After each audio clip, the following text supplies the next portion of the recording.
Idiot stage లో మనం అవునా అంటే ఎగురుతున్న గాలిపటం లాగా పైకి ఎగురుతూ ఎగురుతూ ఎగురుతూ పోవాలనుకున్నాను. మీరు ఎగురుతున్న గాలిపటంలా మీరు ఉన్నారు అని మీ కింద ఒక దారం కావాలా, థ్రెడ్ కావాలా? ఆ థ్రెడ్ ని ఎప్పుడు గాలిపటం ఏమనుకుంటానంటే కింద పట్టుకున్న థ్రెడ్ విడిపోతే నేను ఇంకా పైకి ఎదురొచ్చేమో.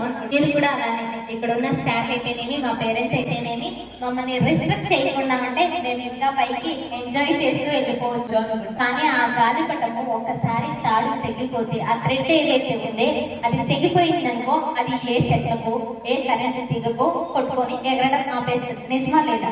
అలానే మీ లైఫ్ కూడా మీరు టీచర్స్ దగ్గర నుంచి కానీ మీ పేరెంట్స్ దగ్గర నుంచి కానీ కొంచెం మిస్లీడ్ అయ్యి వేరే తప్పు దారులు పడ్డారంటే మీకు ఎవ్వరూ బాగు చేయలేదు. ఒకసారి చెడిపోయినాము అంటే మళ్ళీ బాగుపడడం చాలా కష్టం.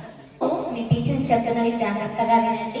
ఎంజాయ్ చేసే టైంలో ఎంజాయ్ చేయండి, చదువుకోవాల్సిన టైంలో